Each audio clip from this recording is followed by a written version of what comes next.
Yeah.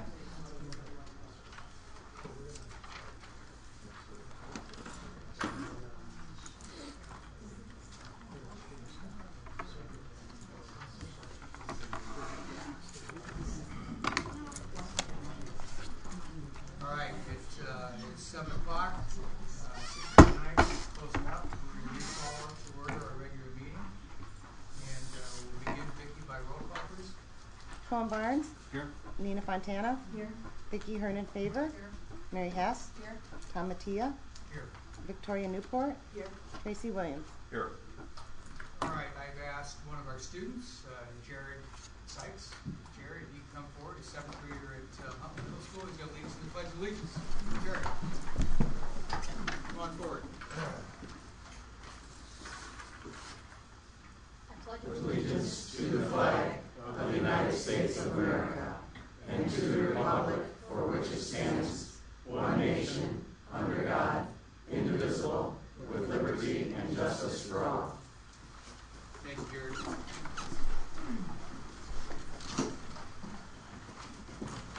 Okay, we're going to begin with a public hearing on the 2013-2014 budget, which the board is required to take action on this evening. So we have opened the public hearing.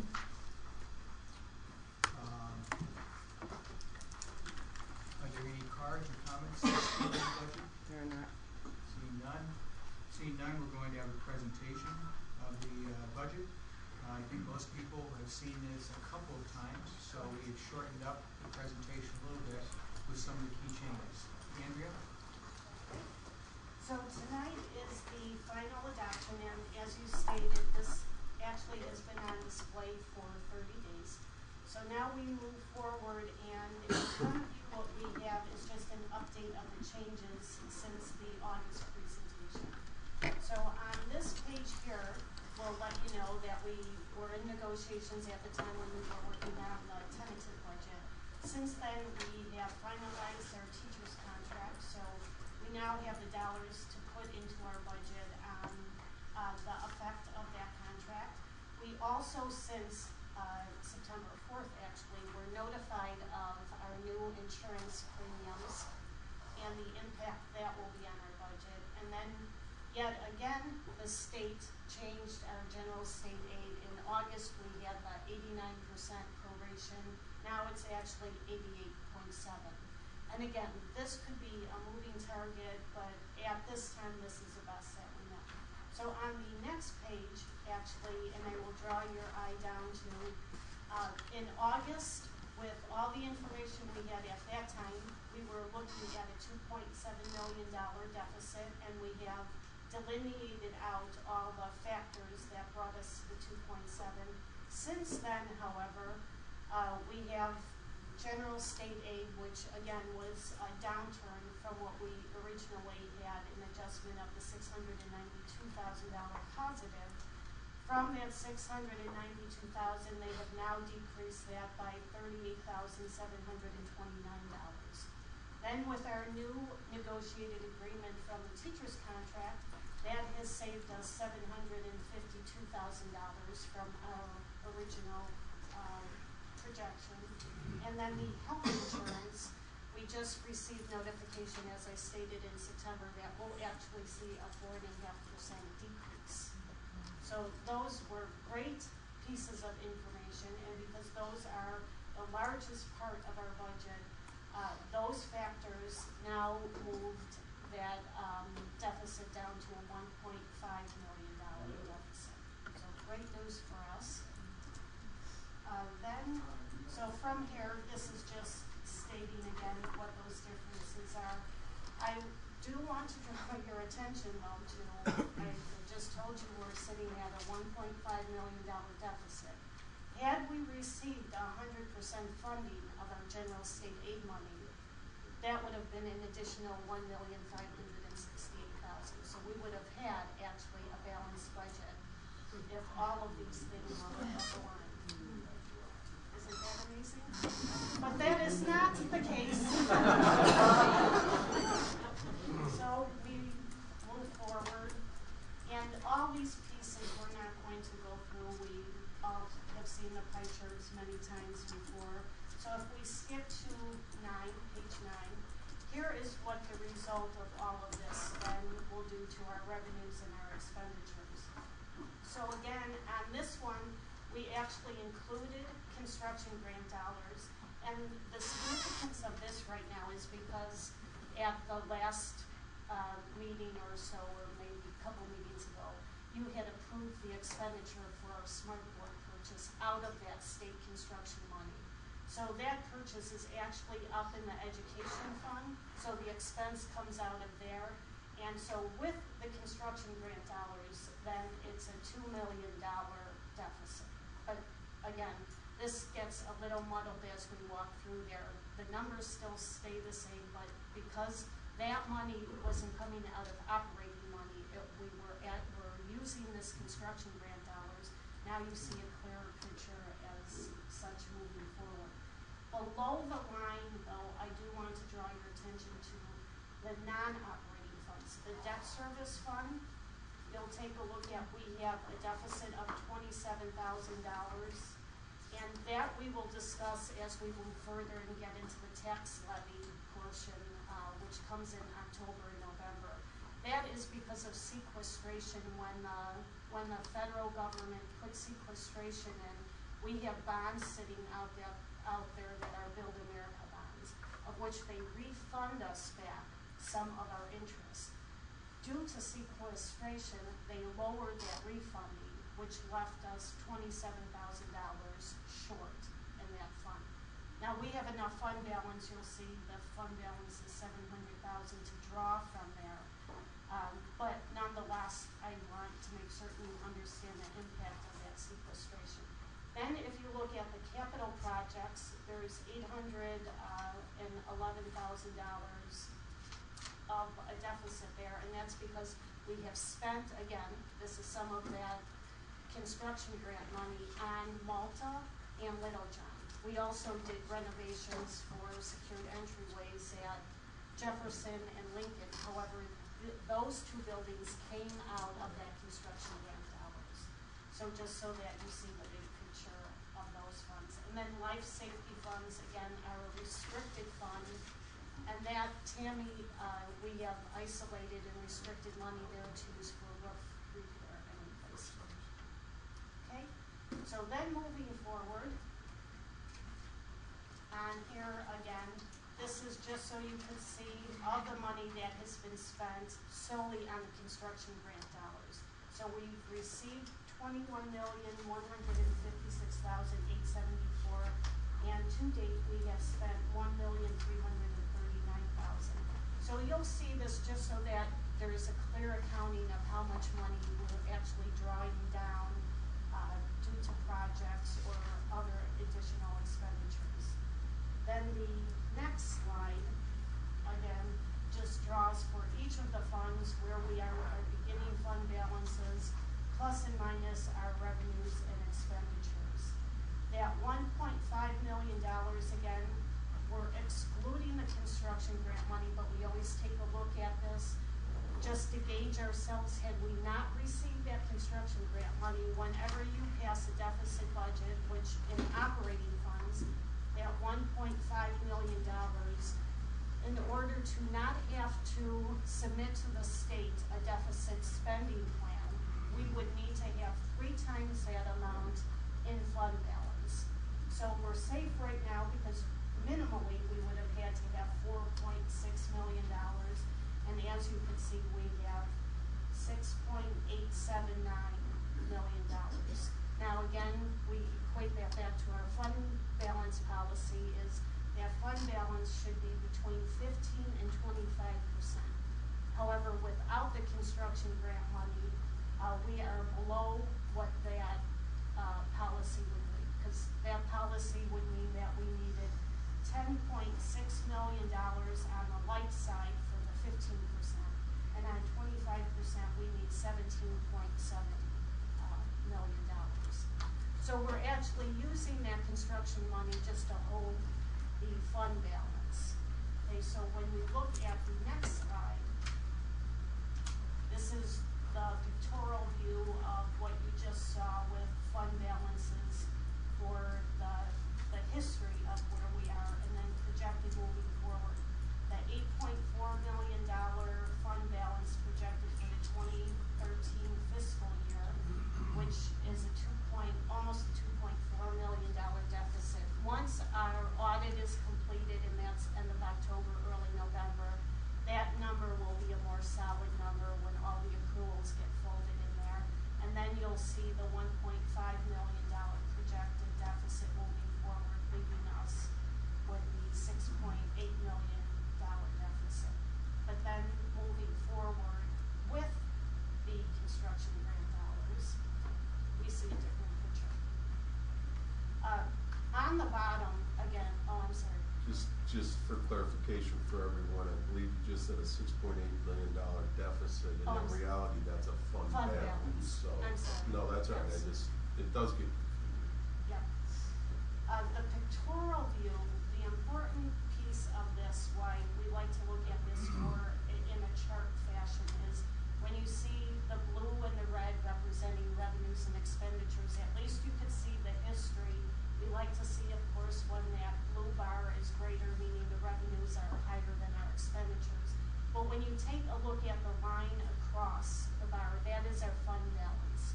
So to think about, we've been through the Great Recession, the worst and most turbulent economic times, and we have been able to keep that line above zero, meaning we've always had fund balances, is to be applauded.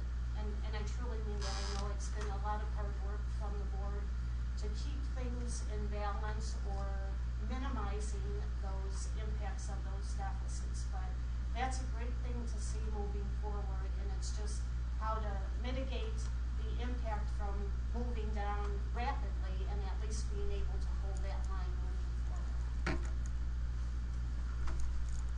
And that concludes what I have. Questions for Andrea, board members?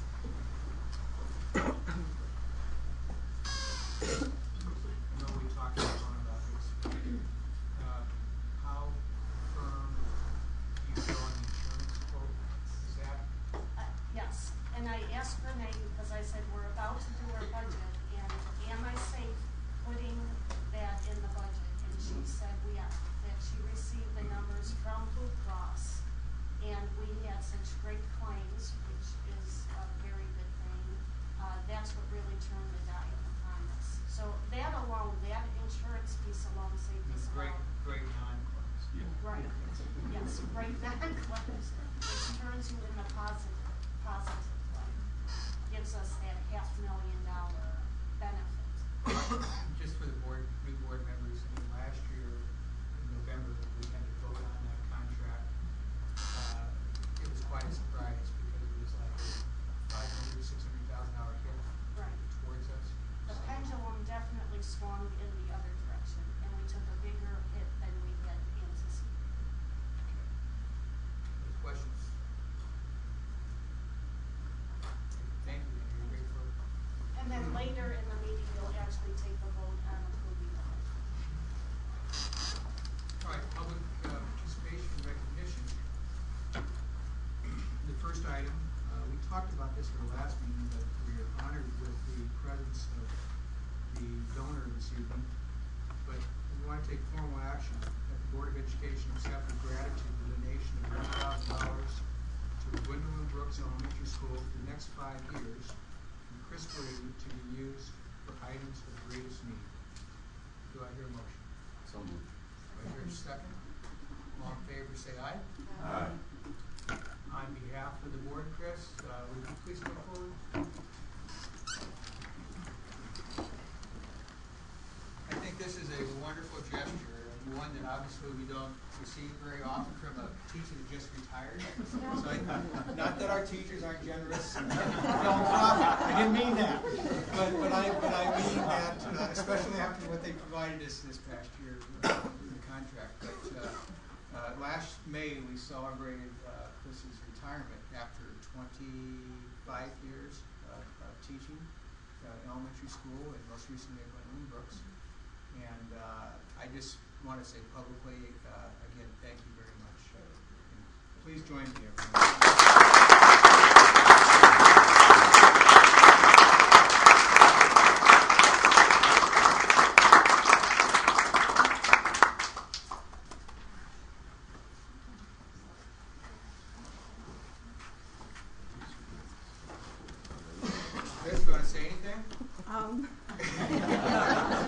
Teachers usually don't have a lack of words, but thank you very much. I'm humbled by that, and it's an honor to have been in this district for the years that I was, and working side by side in different buildings, mainly at Brooks and Tyler, with such dedicated teachers, and put the needs of their children at first above all.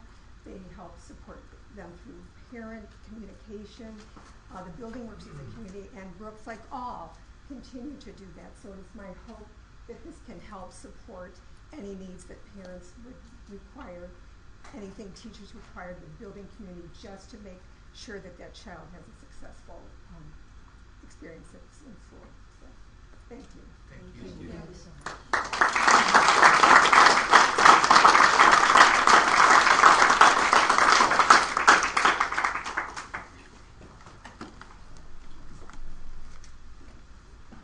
Do we have any cards for public comments? We don't. Board committee reports and correspondence. I do want to talk a little bit about and have discussion from the board about direction for the finance and facilities committee. And we actually have that on the agenda. So other Just Sorry? an update on Castle Bank Challenge from Friday night. I just got an email from the president of our boosters today, and they said it brought in $50,000 that night alone. So our boosters are going to get $25,000 of that for our athletic programs in middle school and high school. So excellent. Great crowd there. Dina? DeKalb Education Foundation had Foundation Innovation come to speak last week, and they're wonderful people from Texas, and talking about the makeup of the board and contributions and events to look forward to, and the feedback from members so far has been really great. Jim, I know you did that too, the 5 main points. So trying to, get moving and get some more monies coming in to again help our teachers. Not all of our schools have a Chris Brady who was able to do that, so that was really awesome. And also Curriculum Council met for the first time last week, and mostly organizational, and they're ready to move along too for the year. Yeah, I didn't have an opportunity since the board meeting after school opened, but I went to the first day of school at Clinton Rosette. Didn't have to do a lot there, and then went to Founders and was thrown out there with Tammy and Mary, and we helped direct traffic coming into the school. And it was really neat to see the extension that we did, how I thought smooth overall Founders ran on opening day by having that extra lane for people to be able to pull far forward and get our parents in and have a safe drop off for kids. So that was a lot of fun. Started the Adopt a School thing, met with Tim and Brooke over at Rosette. We meet monthly, just kind of going over what I'm hearing in the community, what they're hearing, and just a nice sharing session. So I need to set the same thing up with Founders. It's my third Adopt a School. That was great. Tim and Brooke were just fantastic opening up their office for a little time with me, so I'm just really looking forward to continuing that. The Technology Committee meeting has gotten together now that the school year started, contract negotiations are over, people have some free time, let's say, or some extra time in their hands to be able to plow forward on that. So we're making progress, and we'll definitely have recommendations for the FFAC going forward. And then the last thing, I got to give the DeKalb Park District huge kudos. They opened up Hopkins Park for the Rosette cross country team and the Huntley cross country team to have their first meet there. So it was really cool to do it on that course in our own hometown in the true spirit of cross country. If you look at the times kids had, they were a minute to a minute and a half slower overall, which means it was a tough course, it was grueling for them, and quite frankly, that's what a cross country meet should be like. So just wanted to say thanks to the DeKalb Park District for accomplishing that and letting us take advantage of such a wonderful facility. That's all I have. Yesterday I attended the DeKalb School District Wellness Team meeting, and there were many representatives of the different schools, and it's amazing how many health initiatives we have going on from the elementary to the high schools, whether that be social development, emotional development, or physical development. It seems like they're very focused on those health indexes that they did last year, responding to what the needs are of the students and the staff. And so it's just very encouraging to hear hopefully they're taking action to address those things. Well, I just have to say this, 4 of us were at the FFA auction the other night. There were 10,000 people roughly at the Castle Challenge. I'm guessing there was 100 to 150 at the FFA auction. They raised $14,000 in oil. The first item to sell was a $350 chicken.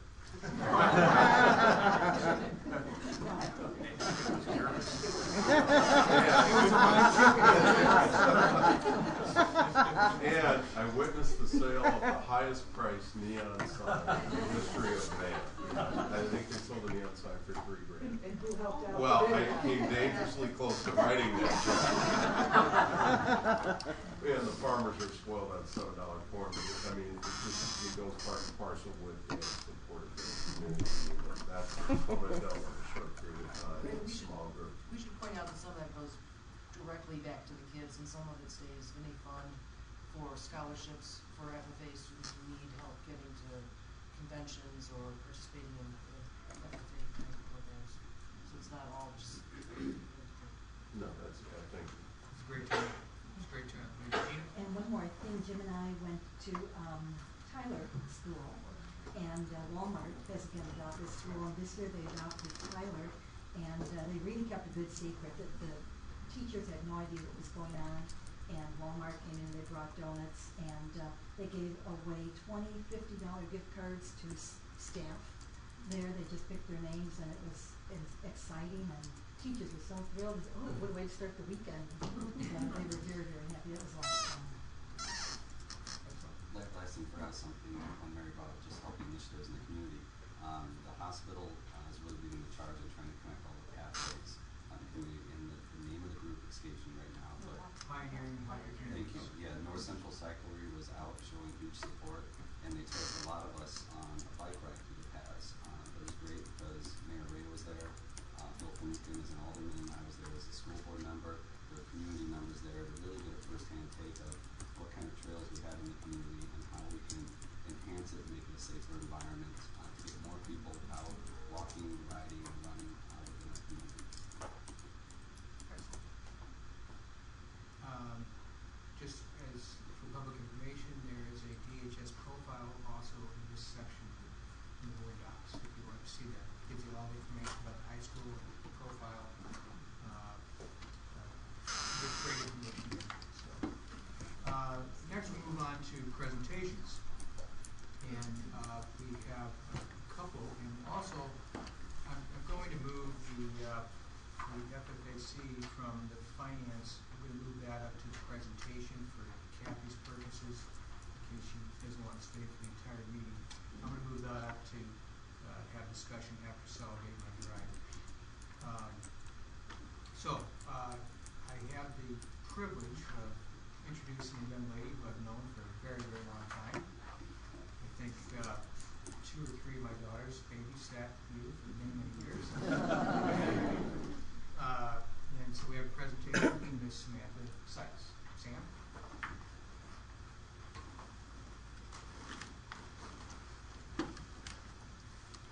Hello, my name is Samantha Sykes. I am a sophomore at DeKalb High School. I'm here to share information with you about a program our school is participating in called Celebrate My Drive. The State Farm Insurance sponsored program takes place during National Teen Safe Driver Week, which is from October 18th through October 26th. We are participating in this program because teen driver safety is important to us. Here are some statistics regarding teen driving. In 2010, motor vehicle crashes were the leading cause of death among 13 to 19-year-old males and females in the United States. The fatality rate for drivers aged 16 to 19 is 4 times that of drivers aged 25 to 69 years old.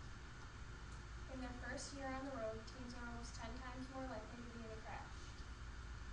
Current data on crashes involving 16-year-old drivers shows that having multiple teenage passengers in the vehicle is twice as likely to cause a fatal crash as alcohol-impaired driving. DHS will be competing with over 2,000 schools in this program. By participating in this program, our school will have a chance to win a grand prize of $100,000 grant from State Farm in a hometown concert with pop artist Kelly Clarkson. The second through fifth place prizes are $100,000 grants. place winners will be awarded a $25,000 grant. To achieve this goal, we will need your help. If we can bring our school, families, and community together to make a safe driving commitment once a day, every day, between October 18th and the 26th, we will have a very good chance of winning $100,000 and hosting a concert. It's simple. Here's what people need to do. Log on to celebratebydrive.com during the week of October 18th through October 26th. Indicate that you want to support DeKalb High School and commit to drive safely. Your friends and family members who are 14 and older can support DHS and safe driving too. Ask them to go to celebratebydrive.com every day between October 18th and 26th and commit to drive safely. We are committed to give our best effort to win money for our school. However, we understand that just sending a message about safe driving in our community will go a long way. We thank you for the opportunity to speak to you and hope that you will join the fight with us. Thank you, Sam.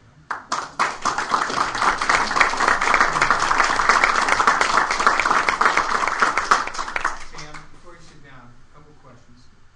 I know that there's been a fundraising effort going on, is that correct? Yes.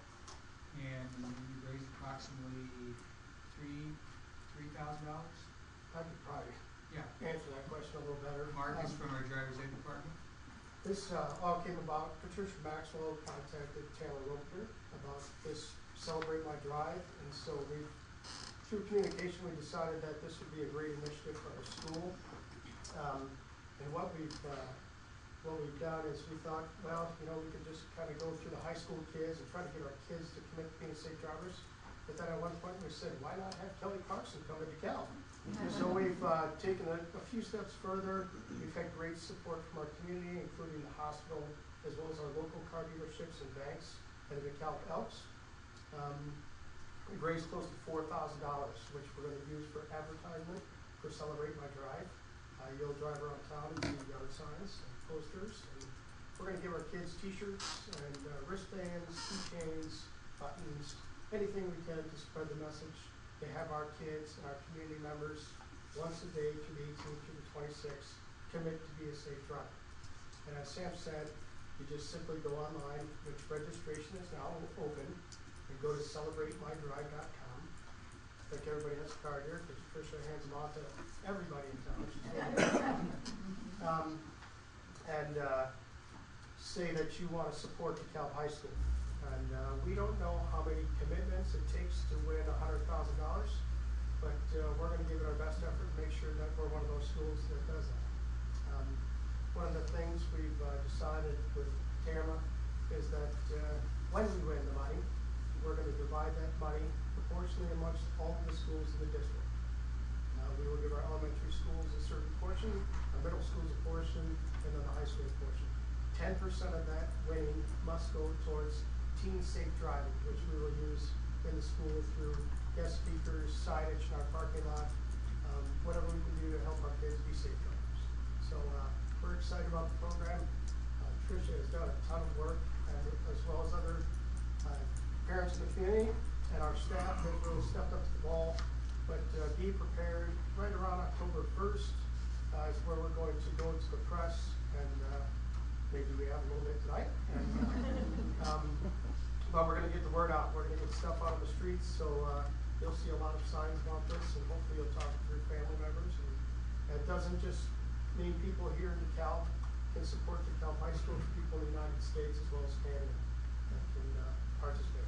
There's probably last time I checked, there was over 2,300 schools participating in this program. So it is split in two divisions. There's a large school, a small school, and they are giving out 50 grants for the large school and the small school. So it's a very exciting thing and a pretty easy sell to go to places in town and ask for money. Everybody is very generous and supportive of our efforts. I had a couple things. This is a program that's sponsored by State Farm. So when you go to the site, it's actually Celebrate My Drive site, powered by State Farm. The thing I liked about this program is that even though State Farm is supporting this program, they're not doing it to look for customers. So when you go to register, which you can do now, you can select if you want State Farm to contact you, but you don't have to. And they have told me that once the program is over, they will delete every email that they receive. So you will not get any advertisement from State Farm. Their whole thing is to promote safe driving. So I like that about the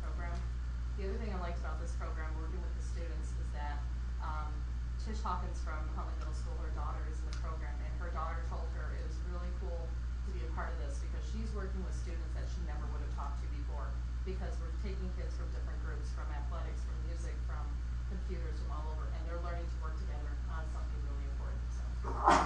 And the one other thing I'd add is not only are we coming to you and having our students talk to the school board administration, but our kids are going to the Elks Club, they're going to Kiwanis, they're going to city council, they're going to PTAs, PTOs, and we're going to get them all over the place and have them talk to the people in our community, let them know that they're serious about this. I meet with those kids once a week during our flex period. There's about 35 students, as Trish said, they have interests all over the school, and it's just a great group of kids. So we'll be rolling in the old parade on the homecoming festivities here on Thursday night. So we're going to hand out more cards and try to get this sparked a little bit. So good. I know it's not an action item, but I would just like to hear if there's a motion to the board to endorse this activity. Do I hear one? Do I hear a second? Second. All in favor, say aye. Aye. Congratulations and thank you for what you're doing. Appreciate it. Great job.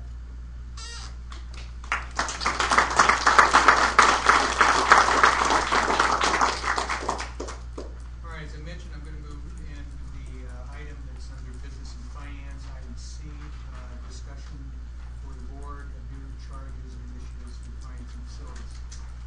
For our new board members, 18 months ago, the board developed some goals that we took to our finance and facilities. Those goals were, one, to make sure that we have a fund balance that is 15% of our annual expenditures. This will provide for emergency funding and allow us to maintain our current credit rating. To do that, we asked them to look for savings. And specifically, we're looking for savings of $7 to $9 million over the next 3 years. Third, to accomplish this, we need the FFAC and administration to develop options for the board and consider how we use our state grants to maintain and enhance student learning, provide a stable system for the next decade, and achieve as much parity as possible across the district.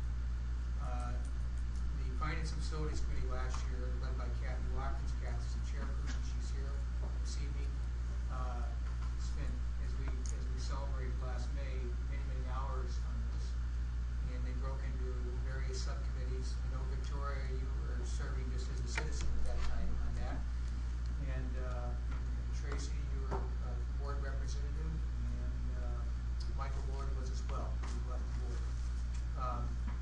So they are again beginning their work. We did ask them in our last meeting to look over the plans that were brought forth by Tammy for Cheeseboro. And I know Tammy's going to be coming forth with a report on that at our future meeting. But I think it's time that we begin to have a discussion about items that we want them to focus on this particular year. I've taken the initiative of putting out some ideas, and I'd like the board to discuss those this evening, or endorse those, or add or delete from these items. One, to provide work on the assumptions for our projection model, the PMA analysis that we do on an annual basis. We have to make some assumptions regarding that, so we would ask them to help Andrea doing that with the first shot. To look at options for bond restructuring over the next, over the course of the next several years, which will help find ways to keep the tax rate back or lower than where it is currently for our taxpayers. To look at a long-term plan for replacement and replacement of boilers and possible addition of air conditioning throughout the district. But again, this is something that I think we realize can't be done in 1 year, but we need to develop a long-term plan for this. The tech plan, specifically the implementation of one-to-one technology. How do we pay for that? How can we structure that in? How can we phase that in? So develop a financial plan that goes with that and how we incorporate that. And then just to, again, relook at the timeline and the prioritization for the building construction timeline with some of the initiatives that we've been laid out. I think it's important to note that a lot of these things that we talked about, boilers, air conditioning, tech plan, the building construction that we talked, I mean, there's items there that represent probably $45 million worth of cost. We all know that we don't have the funds to do that in one swoop, but we need to have a plan that can be on the books, I think, for the long term, that we can look at on an annual basis and adjust and so forth.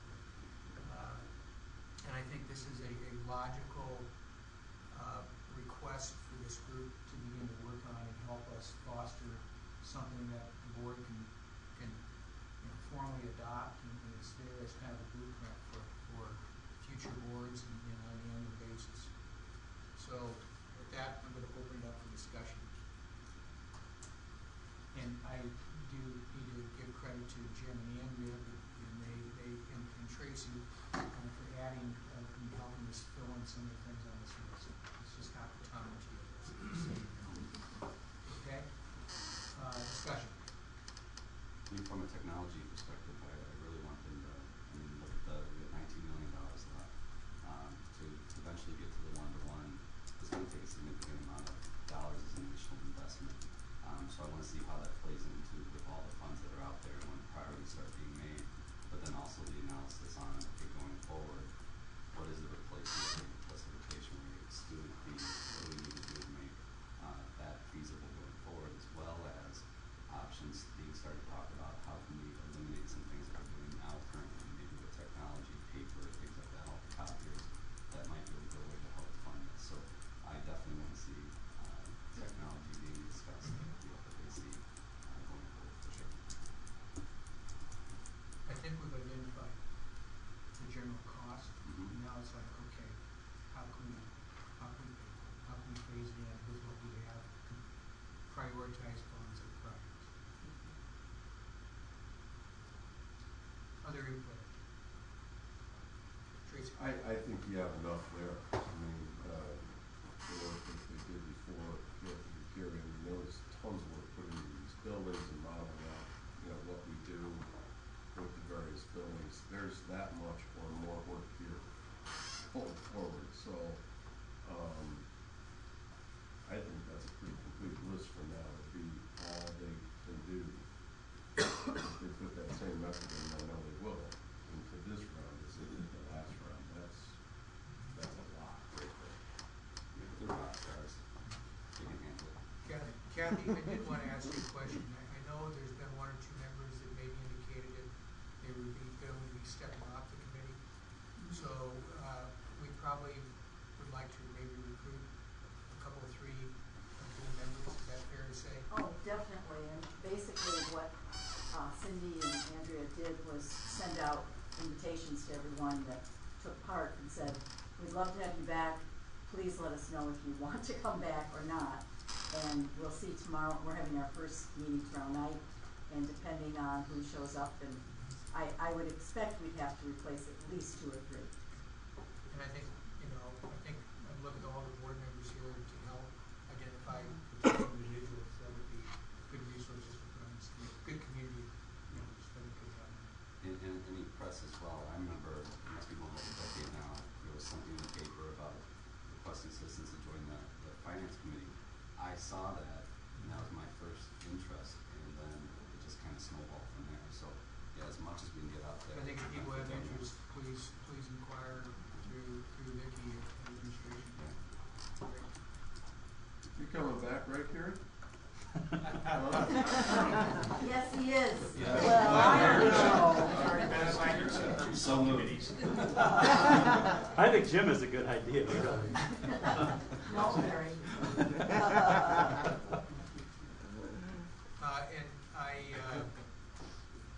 I'll be at your meeting tomorrow night, Kathy, to help this. And our board representatives are Victoria, Vicki. Yes. And all board members can come because it is a posted meeting, so it's not restricted to 2 board members, 3, so it's always open. Correct, Vicki? Sure. Keeps legal. Good. Okay, good. No further questions on that? All right, we'll formalize that, Kathy, tomorrow night. All right, the next presentation is from Principal Roper at DeKalb High School on the graduation rate. There's been some changes and so forth, which kind of reflected our numbers. It's kind of a statewide trend. I'm going to have Tamara walk through that and more specifically talk about some of the things that we're doing to increase our graduation rate. Thank you. Tamara. I was asked to talk about the graduation rate, so I looked at some trends. Prior to 2012, I just put 2010 through 13 up. Prior to 2012, it was right around the 85 to 86% for the last 7 or 8 years. In 2012, the state of Illinois changed the calculation for the graduation rate, meaning it wasn't just the calculation. I called ISBE to figure out what exactly did they do that most, if not all, schools in the state of Illinois took a dip in their graduation rate in the year 2012, and they still are using the same formula today. And what I learned was there's a new system where all the students are tracked by number as far as when they enter the school system, when they transfer out, when they transfer to other schools, and where they go. And they changed exit codes. They have minimal exit codes that are now used for students that transfer in and out. So what happens is if you have a student, when you look at graduation rate, you look at a cohort of 9th graders that come in. So if you have 100 kids that come in as 9th graders, and you have 20 kids move out, now you have 80 kids that should graduate. Well, then you might have 10 kids move in, now you have 90 kids, and they figure out how many of those 90 kids graduated, and that's how you have the graduation rate. Sounds simple, that's how it used to be done with the districts did that calculating themselves, but now when a student transfers out, if they transfer out of DeKalb School District, and let's say they go to CPS, and some, I hate to say it, of the CPS schools may not be compliant, that the SIS numbers aren't entered in correctly, so that student gets lost in the shuffle where you don't get the credit for that student actually transferred out. So now they become somebody that is just lost in the numbers. Also, when a student transfers out of state, if within the system, if they're not coded as moving out of state because you may not know that they moved out of state, they could get lost in the numbers as well. So it's really tough right now to get an accurate graduation rate, and we're working with the state to try to get the exit codes so that we can be more accurate and follow through with our students, doing the home visits, following up with any contact that we can get to find out where these kids are transferring out to when they leave our schools. So 2010, it was around 86.4, 84.8 in 2011. 2012 is when it took that dip to 78.4. Last year it went back up to 82.3 or 82.4. So I'm working really closely with our registrar to make sure that we track our this year's seniors cohorts to see where they went, because I think a lot of it has to do with those exit codes. But there are some that do not have to do with the exit codes. So I want to go to the next slide. They have to do with students that simply do go out to get their GEDs or they drop out of school. This is the demographic information from 2012 and 2013. Males, female, white, black, Hispanic. These were our larger subgroups from 2012 to 2013. And we need to take a look at our black students who dropped from, they were at 66% graduation, went down to 62%. And again, looking at the exit codes and where the students are going when they leave our school, so we can track if they are truly dropping out or if they're transferring to another school. Our Hispanic population went from 58% graduation rate to 77% graduation rate. I was extremely happy about that increase. I think Dennis Waymeyer, one of our guidance counselors who works with our Spanish-speaking ELL parents, and also Balu, which is a group that comes into the school, and anyone that knows Emily Prieto, who's been just incredible working with our Latino population. And they will be coming here to speak to you, I think, at the next board meeting, so you can meet some of the sponsors and the kids that are just incredible. So we're getting more parents, and so we want to get that going with our black population as well.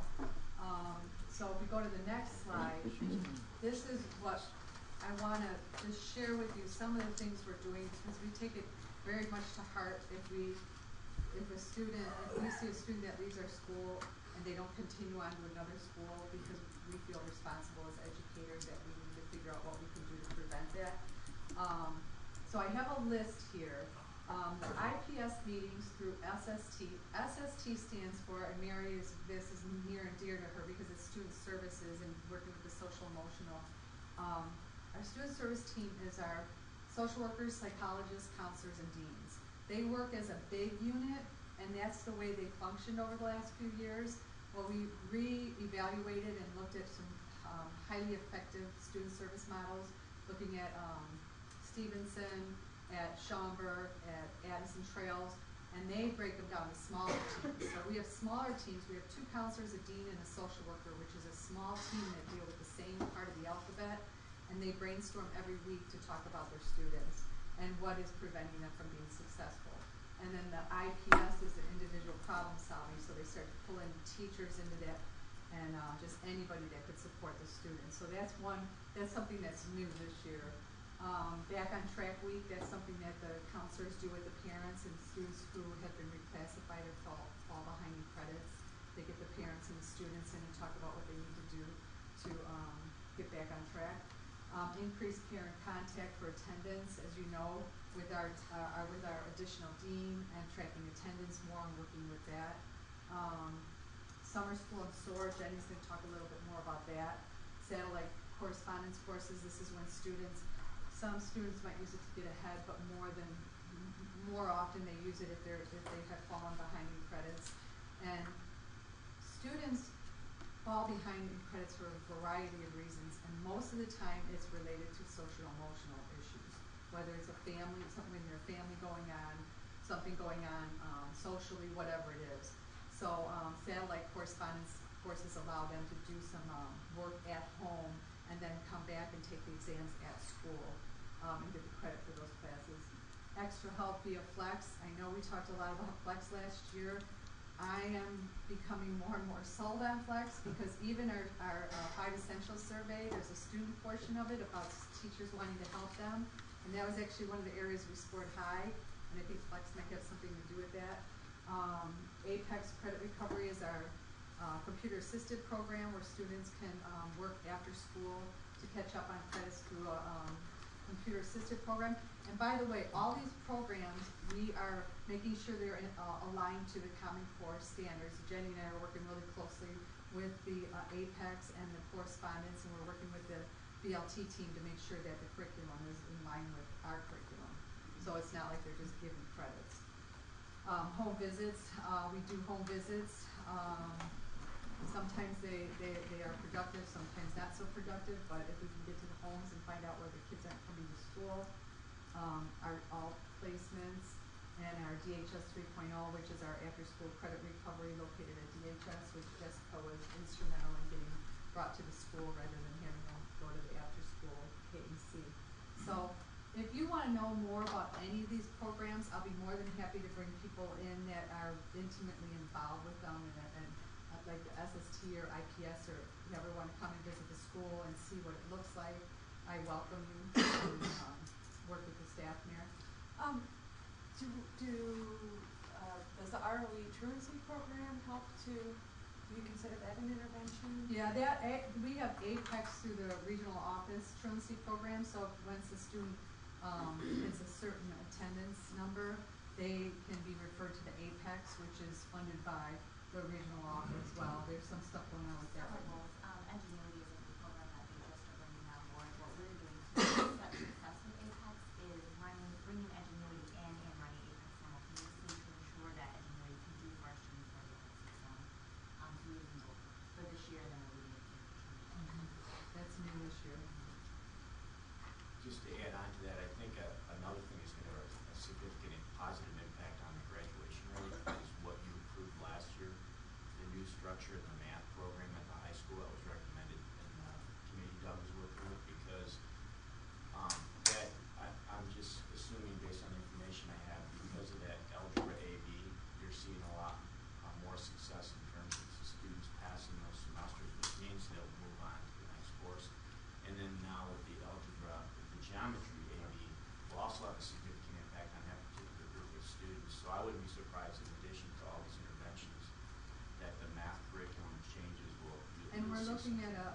humanities proposal as well. The thing is, students learn at different rates. They're not all, they can learn, they have the same capacity, they just learn at different rates. So that new algebra, the new math program stretches it out over a longer period of time. It's the same content that they're learning, it's just they're taking more time to learn. And the same thing with humanities. And it is, our algebra failures just went way down. And Jim knows those, that was part of my goals last year and part of my goals this year. If a student, and I'm probably not telling you anything you don't already know, but when a student is successful and their self-confidence goes up, they are much less likely to drop out of school. It's when they start to fail and their confidence levels go down, that's when you start seeing them slip. So Jim's absolutely right that the way the new math programs are set up, and now the humanities, we just had a proposal at BLT this morning, which will be going to Curriculum Council, similar to the algebra proposal. No additional FTE, it's just a different way of the way students, what classes they take. Do you have data on students that, student X is involved in extracurricular activity, a club, a sport, what the graduation rate is of those that are involved in something outside of the day-to-day curriculum? I don't have the specific data for DHS right now, but I could get that. I know for a fact that students that are involved in extracurriculars are much more successful in school. I would guess it's probably in the 90 percentile of the new 90s. Because Kids that are involved in extracurriculars, probably 95%. What are you, Doug, shaking his head? I'm just saying there's so many very valid research articles out there that talk about the high correlation between extracurricular engagement and graduation rate. So if you would like some, I mean, it's and Dr. Huey, he actually did his dissertation on that. So he can give you a lot of information, and he could pull stuff up for DHS. I could do that, I could ask him to do that. I'm meeting him to do his goals, maybe I could align that with his goals of what that looks like. It'd be interesting, because I know Tim talked about like at Rosette, I mean, if there's enough kids hanging out at the school, they spin up a club. I mean, they do something that creates some sort of an activity to get the student engaged and get them active within the school itself. Yeah. I think, going back to what we were talking about at the beginning, Tamara, and I don't know how it's, kids going in and out of the district. I think Jim said he thought our annual mobility rate was 13%. That's the number of kids going in and out of the district, and then Tracking. I'm sure tracking's done differently at every institution throughout the state. And is it compiled by the state, Tim? They're the ones that kicked this out? It is all done through the state now, and that started in 2012. Yeah. So, I mean, God bless ISBE. They have done some good things over the last couple of years with the Rising Star and the evaluation system and PARA, but that was all done in the SIS system, which yeah. we're part of. So hopefully they'll get better at that. Absolutely. Hopefully, yes. Yep. Well, today's rate, if it's on the same rate as everything else, it's accurate to 88.7%. True. Questions for Tamara on this? We're going to hear about one of the programs next on, and it's the SOAR program, which reflects the summer. Tamara, thank you for bringing this forward, but I don't want to cut this off if there are other questions. Okay. Tamara, thank you very much. Dr. Huber, SOAR program. Jenny's assistant principal at DeKalb High School. Good evening. We had our SOAR program again this summer. SOAR stands for Summer Opportunities for Academic Reinforcement. And working with our counselors and the middle school counselors, we identify students who are at risk of not graduating from high school in 4 years. So we ended up with approximately 65 incoming freshmen that were identified, and we had 30 of them attend summer school this summer and earn a half credit. It's an elective credit. But the bigger thing that happens during summer school with the SOAR kids is we have 2 high school teachers and one middle school teacher that works with them. And the bigger thing is that social emotional piece. It's they've made a connection to an adult in our building, and they know that there's somebody that they can go to. And they remain with the two high school teachers that taught the program this summer, They remain with them in flex throughout the school year. We have NHS students that mentor them throughout the year. They're paired up in terms of perhaps like interests and things like that, and they make connections with kids that they normally wouldn't interact with. And so we have found through the data that we have been collecting since SOAR started that students that participate in the SOAR program, and that means that they attend the summer school piece of it, and then they continue to have teachers support them in terms of checking their grades, making sure they're doing what they need to.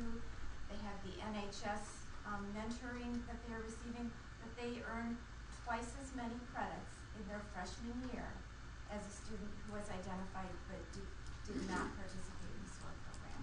So we're really proud of that program, and it's a program that has really kind of become a part of the culture of DHS. So just a little bit of woo-hoo, as Cindy likes to say, about a program that we have in the high school that's meeting our students' needs.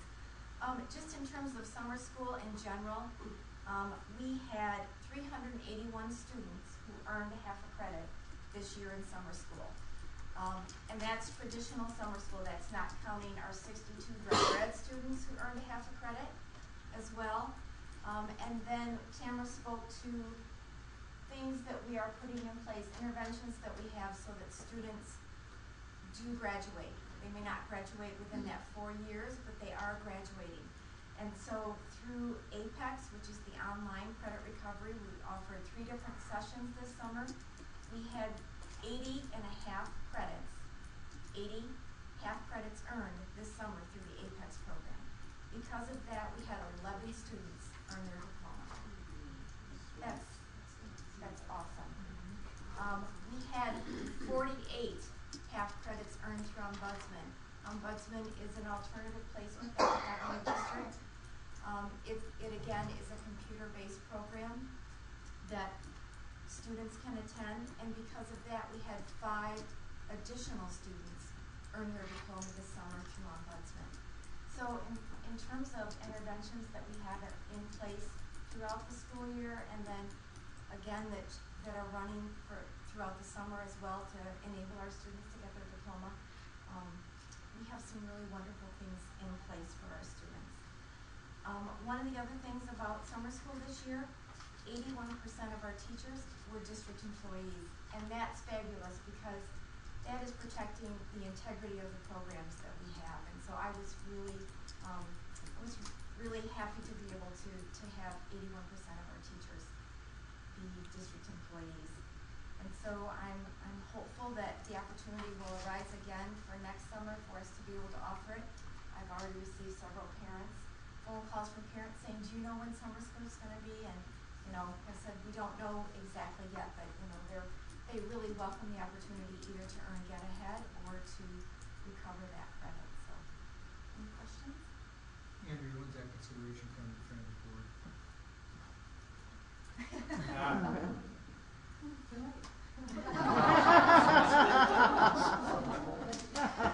Easy.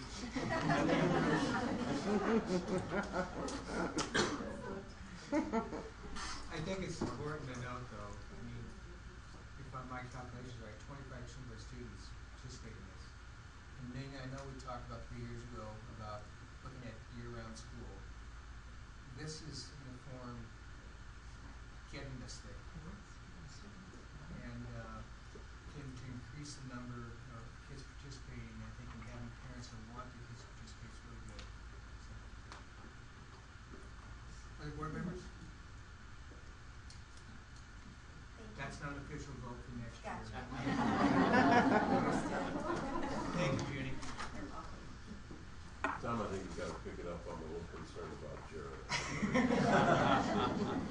Sorry, Jared. This is as exciting as it gets. We're actually getting to the speedy part. Yeah. All right, non-business consent agenda. I believe that's the next item. Yes, it is. It's been recommended that the Board of Education approve the non-business consent agenda items A through F. Do I hear a motion? So moved. Do I hear a second? Second. Any discussion? Any items that wants to be pulled? Seeing none, roll call, please. Cohen Barnes, Yes. Nina Fontana, Yes. Vicky Hernan Favor, Yes. Mary Hess, Yes. Tom Mattia, Yes. Victoria Newport, Yes. Tracy Williams. Yes. Move on to our business consent agenda.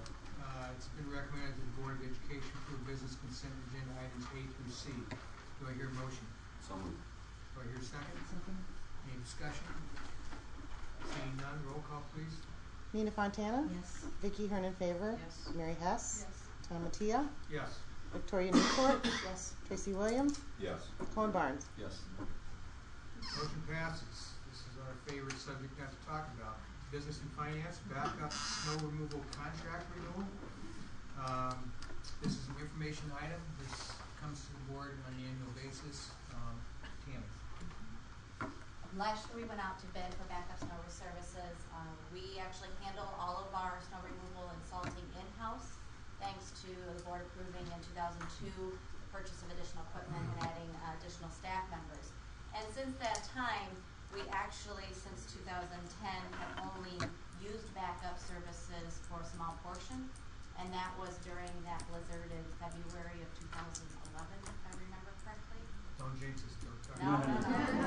But since then, in 11, 12, and 12, 13, we have not used any contract backup services. But we do need the contract in place in the event something should happen. And we were able to get favorable rates through D. Ryan last year, and had a contract with them last year that we didn't use. But I am recommending that we move forward with just renewing that contract another year. We do have that option to renew it for up to 3 years without going out to bid again. Questions for Tammy? Consensus to bring this forward at the next meeting? Okay, thank you, Tammy. Approval of our 2013-14 budget. We had the hearing earlier this evening, the presentation. It's been recommended that the Board of Education adopt the 2013-14 budget as presented. Do I hear a motion? So moved. Do I hear a second? Second. Second. Discussion.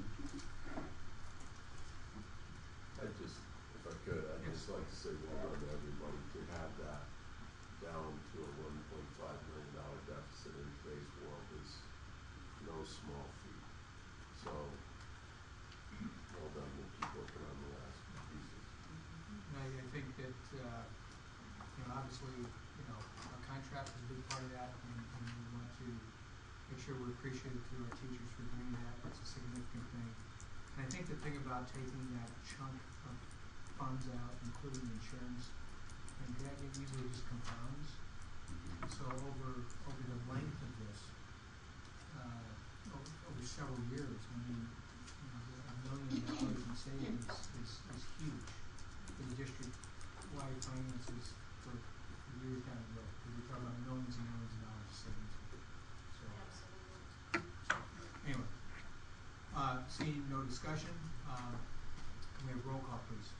Vicky Hernan Favor, Yes. Mary Hess, Yes. Tom Mattia, Yes. Victoria Newport, Yes. Tracy Williams, Yes.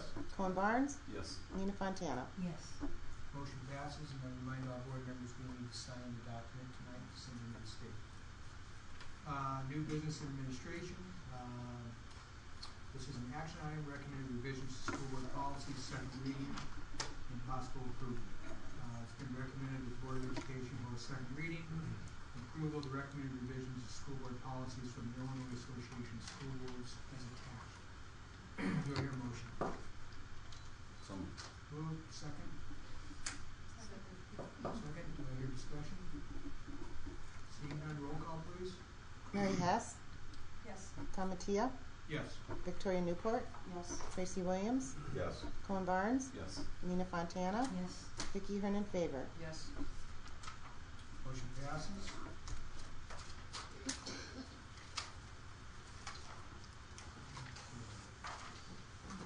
Our last item is the appointment of Superintendent of District 428 and resolution authorizing approval of the superintendent's employment contract, which will be effective July 1st, 2014.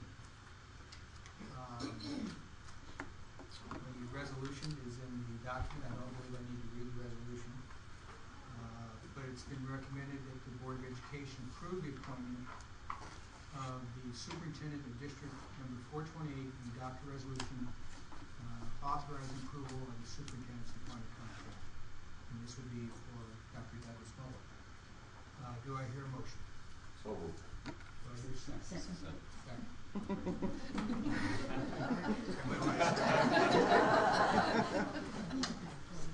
That's good. Any discussion? Seeing none, may we have roll call? Victoria Newport, Yes. Tracy Williams, Yes. Cohen Barnes, Yes. Nina Fontana, Yes. Vicky Hernan Favor, Yes. Mary Hess, Yes. Tom Mattia.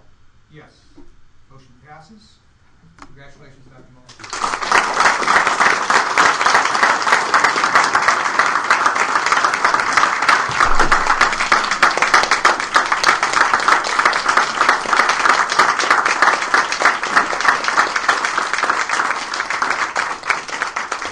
Before I ask Dr. Muller to say a few words,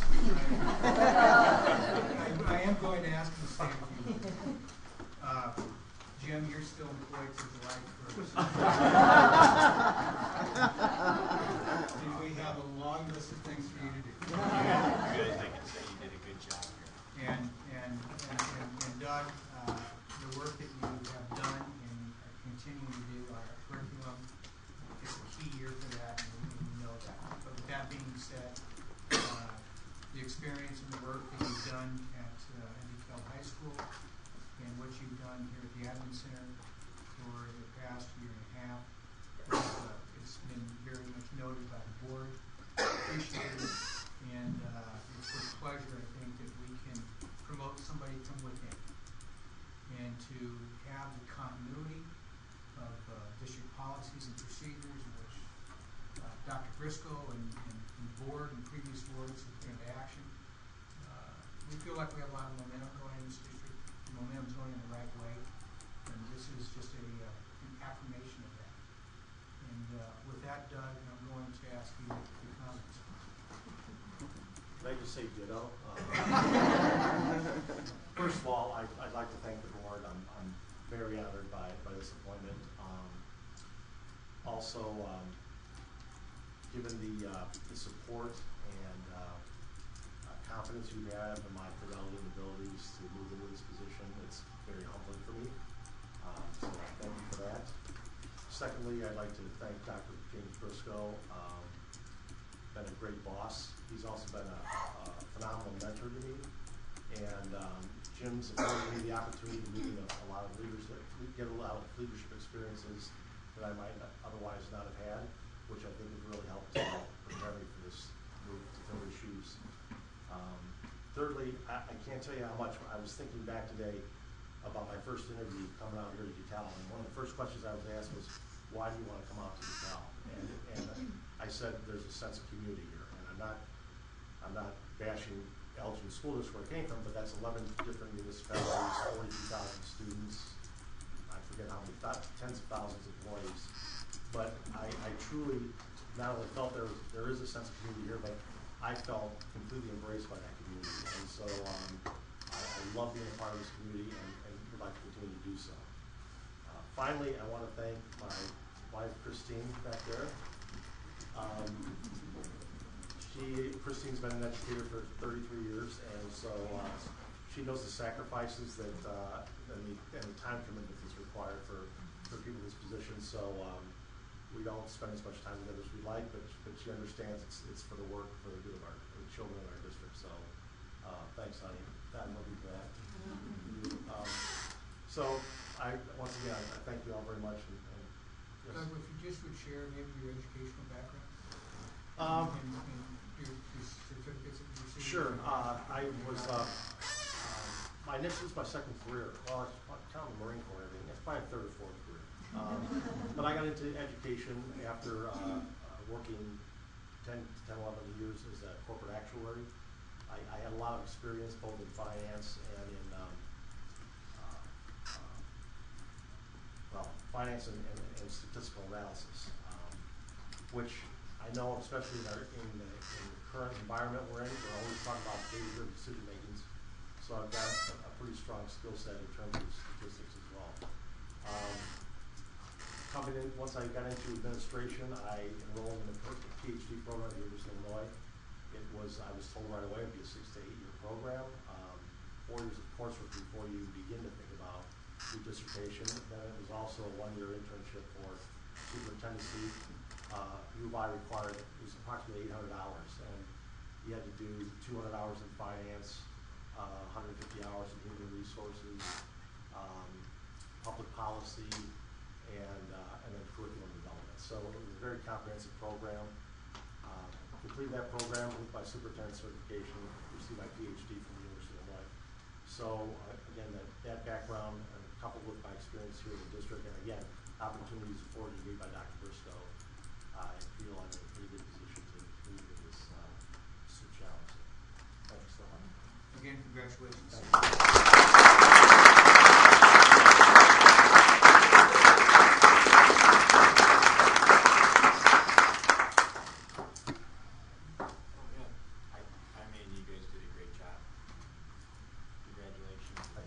Doug has proven himself over and over again.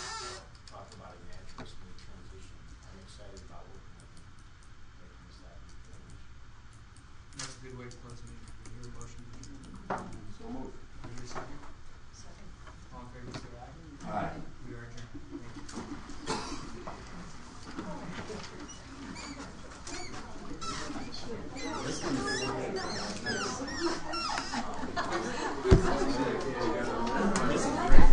Doesn't make it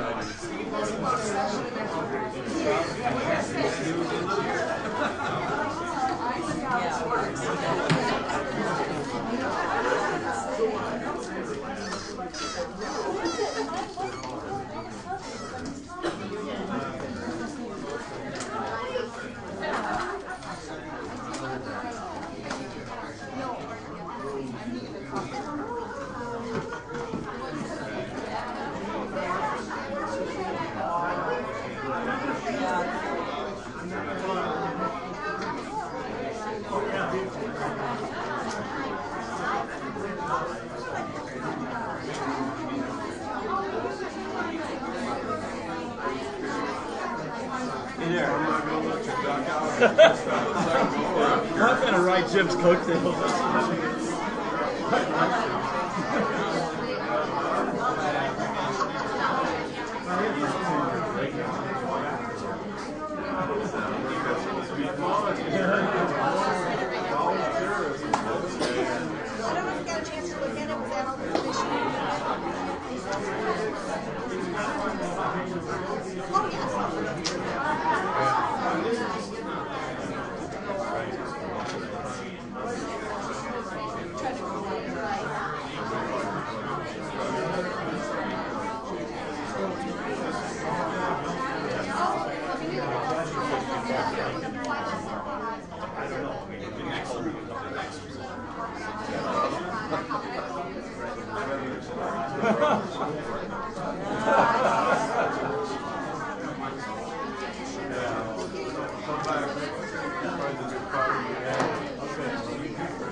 Three.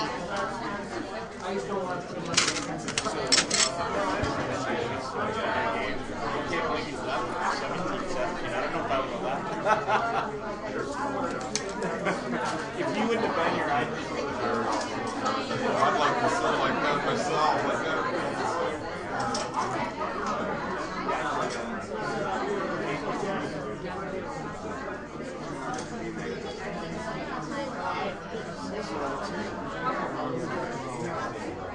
I gotta get up. I gotta but I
Yeah.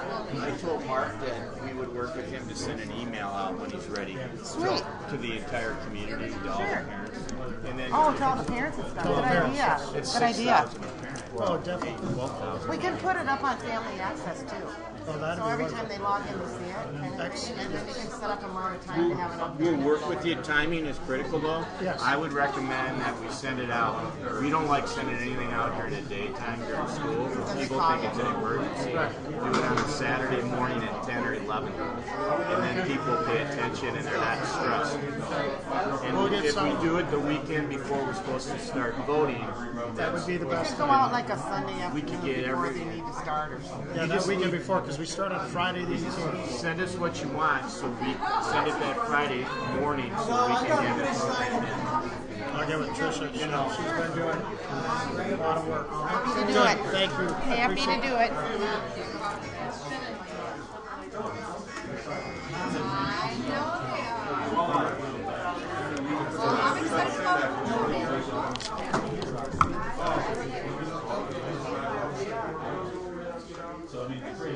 Normally, I don't catch that like this is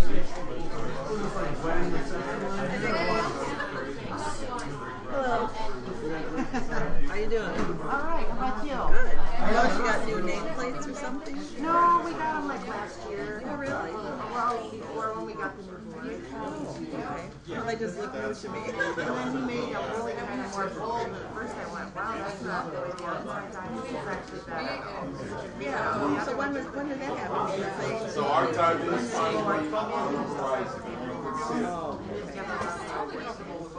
I think it's a good idea to have them a little larger. Yeah. I know when I first saw him, I thought, oh, that's